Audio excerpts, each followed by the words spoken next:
કંઈક અલગ રીતે ચેક કરતા હોય, પરંતુ નોર્મલી આ રીતનું હોય છે કે આ ચેક કરતા હોય છે. બહુ એવું બધી હાર્ડ હોતું નથી મેડિકલ, કારણ કે તમે ભરતી પાસ કરીને જ આવ્યા હોય છે એટલે તમે સક્ષમ તો હોવો જ છો ફિઝિકલી, અને જે રિટર્ન તમે પાસ કર્યું એટલે તમે સક્ષમ તો હોવો જ છો. પરંતુ આ એક પણ પાસું છે મેડિકલ, કે તમારે મેડિકલ પણ પાસ કરવું પડતું હોય છે. હવે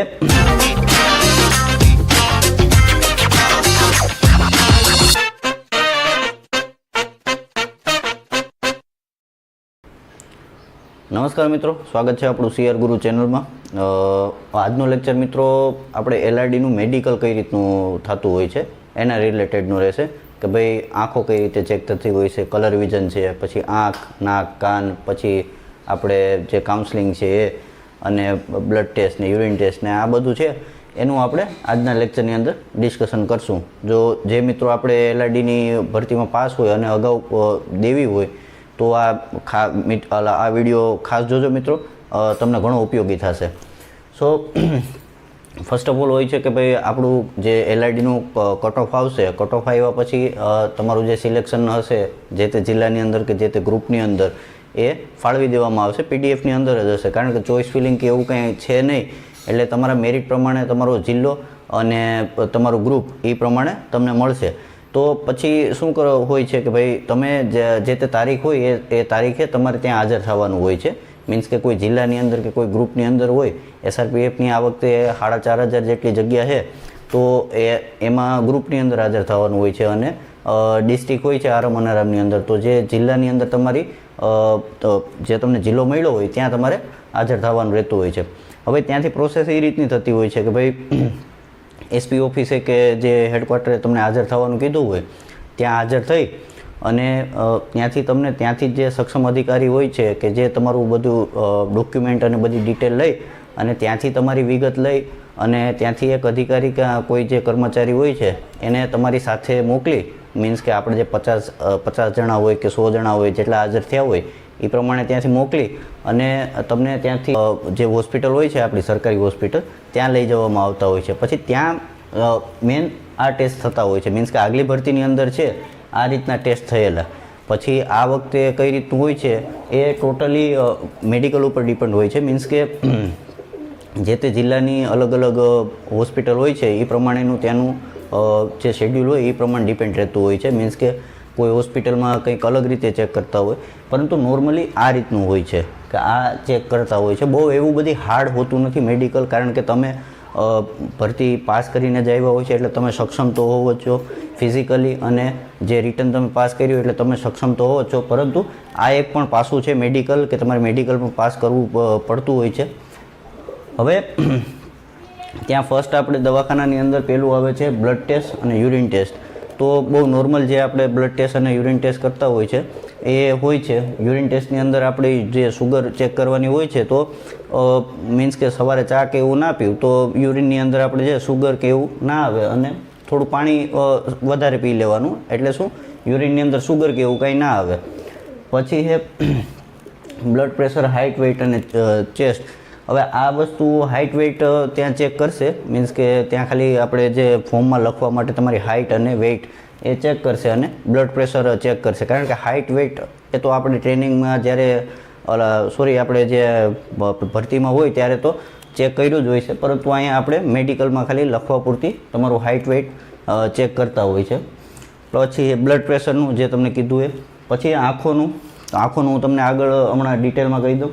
પછી નાક, કાન અને દાંતમાં ઘણા મિત્રોએ હમણાં મેં યુટ્યુબની અંદર જોયેલું કે ભાઈ સડેલા દાંત હોય તો કાઢી નાખે છે અને પીળા દાંત હોય તો કાઢી નાખે છે.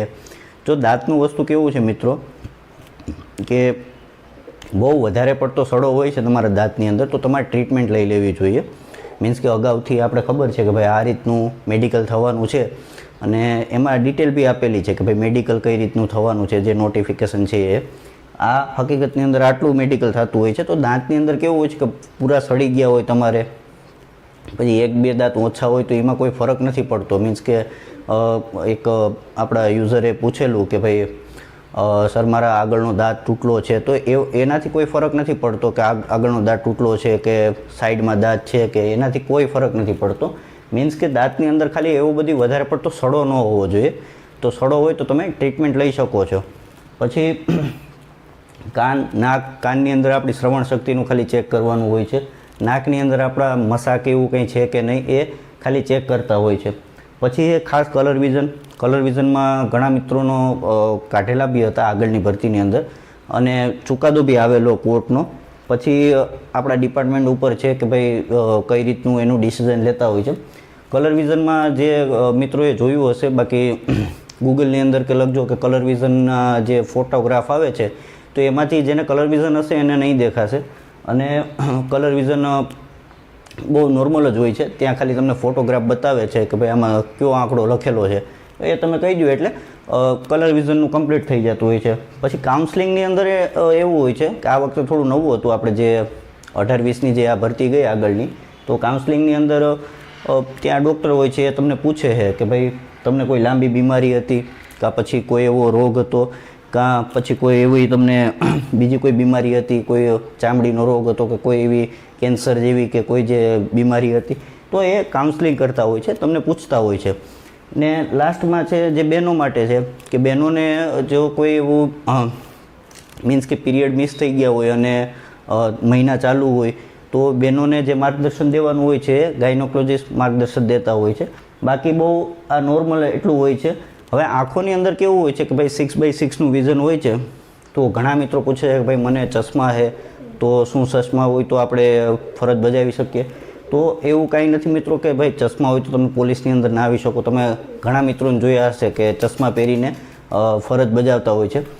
મેન મુખ્ય વસ્તુ છે કે ત્યાં તમે મેડિકલમાં જે તમને પૂછે છે એ તમે જોઈ શકો છો કે નહીં. પછી ત્યાં જે ફોર્મ હોય છે, જે તમને મેડિકલ સર્ટિફિકેટ મળતું હોય છે, તો એમાં ડૉક્ટર એમાં લખીને આપે છે કે ફિટ વિથ ગ્લાસ અને ફિટ વિધાઉટ ગ્લાસ. મીન્સ કે વિથ ગ્લાસ આપે એટલે તમે આંખો સાથે ફિટ છો, અને વિધાઉટ ગ્લાસ આપે એટલે 6x6નું તમારું વિઝન છે, અને વિધાઉટ ગ્લાસ તમે બધું જોઈ શકો છો.